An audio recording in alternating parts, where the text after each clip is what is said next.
اور یہی وہ بیعت ہوتی تھی جو مسلمان جو ہے دائرے اسلام میں جب داخل ہوتے تھے تو آپ صلی اللہ علیہ وسلم کے دست مبارک پر کیا کرتے تھے۔ تو فرمایا اذ قلتم سمعنا واطعنا، جب کہا تم نے سنا ہم نے اور اطاعت کی ہم نے۔ اور یہی دیکھے نا ایک سچے مسلمان کا یہی طریقہ ہوتا ہے۔ سچے مسلمان جب اللہ تعالیٰ کا کوئی حکم سنتے ہیں تو سمعنا واطعنا، بس سن لیا ہم نے اور اطاعت کی ہم نے، اللہ کے حکم کو سن لیا اور ہم ان کی اطاعت کریں گے اور کرتے بھی ہیں۔ اور خالی سننے میں سننے میں خالی یہ نہیں کہ سن لیا، اس میں کیا ہے اللہ کے دین کا جو تمام احکامات ہیں، جو شریعت کی رولنگز ہیں، سب کو جو ہے سمجھا جائے، سیکھا جائے، ان کو جانا جائے، کیونکہ جب حکم ہمیں پتا ہوں گے تبھی تو اطاعت کر پائیں گے ہم، تبھی تو سمعنا واطعنا ہوگا، ورنہ اس سے پہلے کیسے ہو سکتا ہے؟ تو ان کو جاننا، سمجھنا، سیکھنا یہ بھی ضروری ہے، تبھی اطاعنا ہو پائے گا۔ واتقوا اللہ، اور ڈرو اللہ سے، ان اللہ علیم بذات الصدور، اللہ سے ڈرو۔ دیکھیں ہر بار یہ بات آ رہی ہے، احکامات دیے جاتے ہیں اور بات آتی ہے کہ اتقوا اللہ، ڈرو اللہ سے، اللہ سے ڈرو جیسا کہ اس کا حق ہے ڈرنے کا اس سے۔ اور اللہ تعالیٰ خوب جاننے والا ہے سینوں والے بھید۔ سینوں میں کیا ہوتے ہیں؟ بھید۔ سینوں کی جو باتیں ہیں بیسیکلی جو دل کی باتیں ہیں، جو عام طور پر خفیہ ہوتی ہیں، چھپی ہوئی ہوتی ہیں، راز والی باتیں جن کا دوسرے لوگوں کو کچھ پتا نہیں ہوتا، لیکن وہ باتیں بھی اللہ تعالیٰ کو پتا ہوتی ہیں۔ اور یہ بات غور کریں، جب اللہ تعالیٰ کو ہمارے باطن کا پتا ہے، ہمارے دلوں میں کیا ہے، تو پھر ہم کیوں بھولے بیٹھے رہتے ہیں؟ ہم سوچتے ہیں کہ جو ہم ظاہری طور پہ کر رہے ہیں وہ اللہ کو پتا نہیں ہوگا کیا؟ سب پتا ہے اللہ تعالیٰ کو۔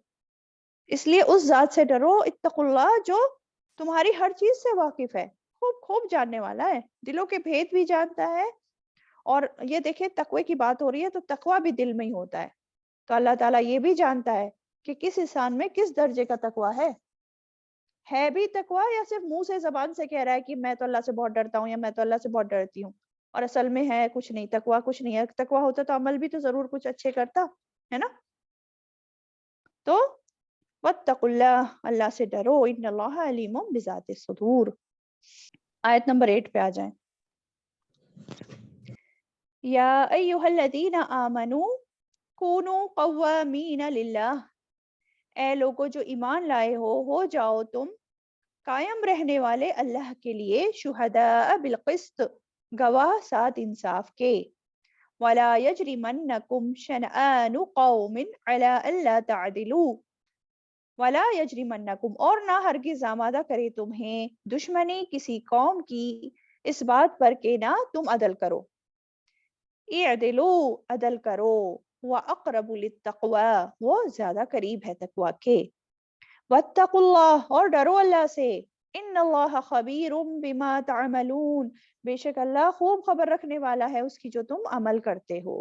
پھر دیکھیں ایمان والوں کو خطاب ہے، یا ایھا الذین آمنوا کونوا قوامین للہ شہداء بالقسط، اے لوگو جو ایمان لائے ہو تم قوامین ہو جاؤ، قوامین، قائم رہنے والے اللہ تعالیٰ کے ہر حکم پر، اور قائم کرنے والے بھی، ٹھیک ہے، صرف قائم رہنا نہیں ہے بلکہ قائم کرنا بھی ہے اللہ تعالیٰ کی خاطر، وہ بھی، اور اسپیشلی کیا؟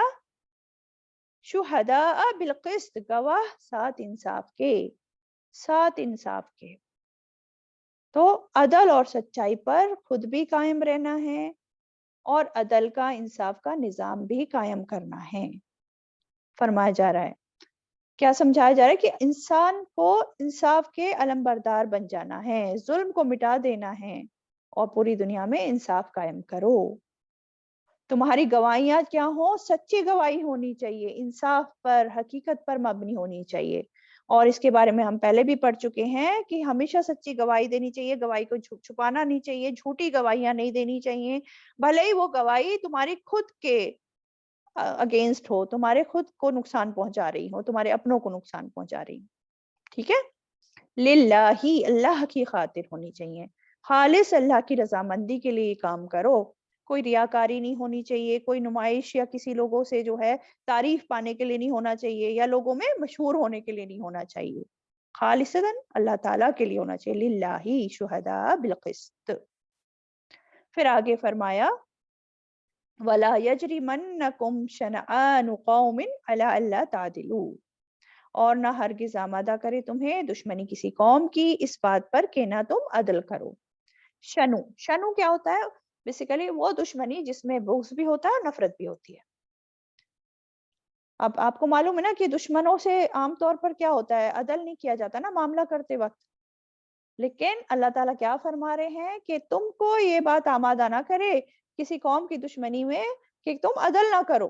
یعنی کہ کیا بات ہوئی کہ دشمن قوم کے ساتھ بھی عدل انصافی کا ہی معاملہ کرنا ہے. دشمن ہے تب بھی اس کے ساتھ عدل انصاف کرنا ہے، حق کی بات کرنی ہے، چاہے دشمن کو ہی اس سے فائدہ کیوں نہ ہو رہا ہو اور تمہیں خود کو نقصان ہو رہا ہو. ٹھیک ہے،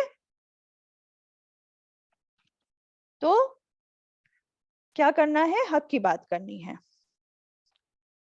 اعدلوا ہوا اقرب للتقوی، عدل کرو وہ زیادہ قریب ہے تقوی کے. عدل کرنا ہے ہر حال میں، تبھی تقوی والے کہلاؤ گے. تقوی صرف یہ نہیں کہ جا نماز پہ بیٹھ گئے اور بس اللہ اللہ کر رہے ہیں، ہے نا. تقوی میں کیا آ جاتا ہے؟ اللہ تعالیٰ کی ہر نافرمانی کے کام سے بچنا ہے.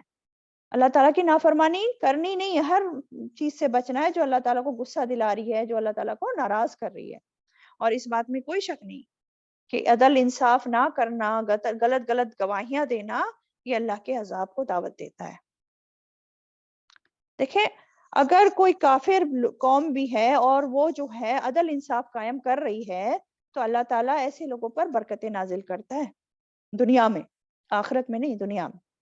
لیکن ایسے لوگوں سے اللہ برکتیں اٹھا لیتا ہے اور اپنا عذاب مسلط کرتا ہے جو ظلم کرتے ہیں، عدل انصاف قائم نہیں کرتے، بھلے ہی پھر وہ اسلام کے دعوے دار کیوں نہ ہو. یہ دنیا میں ان کا حال ہوتا ہے. تو عدل انصاف بہت ضروری ہے اور یہی تقوی کی علامت بھی ہے. واتقوا اللہ، اور ڈرو اللہ سے. پھر سے بات آئی، ڈرو اللہ سے. ان اللہ خبیر بما تعملون، کہ اللہ تعالیٰ خوب خوب خبر رکھنے والا ہے اس کی جو تم عمل کر رہے ہو. اللہ تعالیٰ کو ہر چیز کا علم ہے. ٹھیک ہے.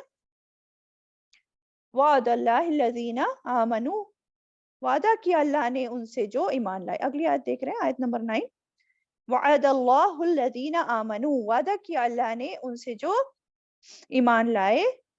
وعملوا الصالحات، اور انہوں نے عمل کیے نیک. کیا وعدہ کیا؟ لہم مغفرۃ، ان کے لیے مغفرت، واجر عظیم، اور اجر ہے بہت بڑا.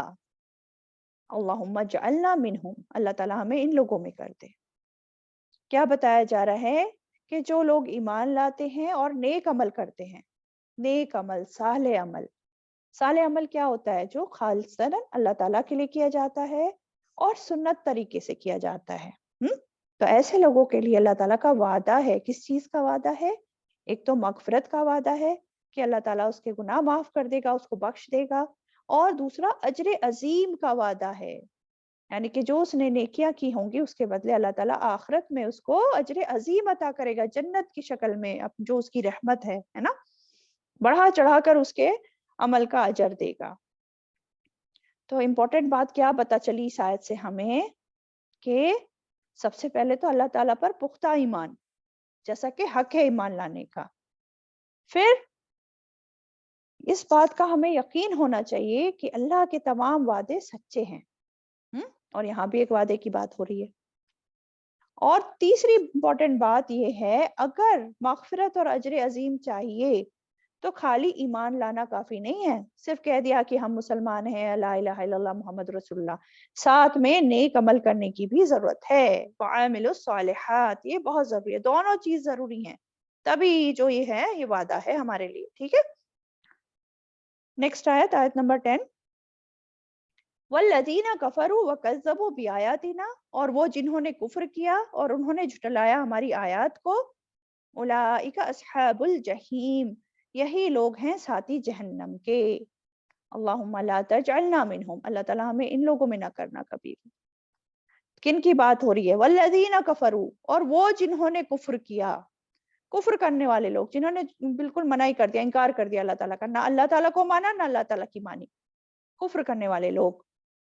وَكَذَّبُوا بِآيَاتِنَا، اور انہوں نے جھٹلایا ہماری آیات کو. ایک تو ڈائریکٹ جھٹلا دیا، کہا کہ یہ جو قرآن ہے یہ اللہ کی کتاب ہے ہی نہیں.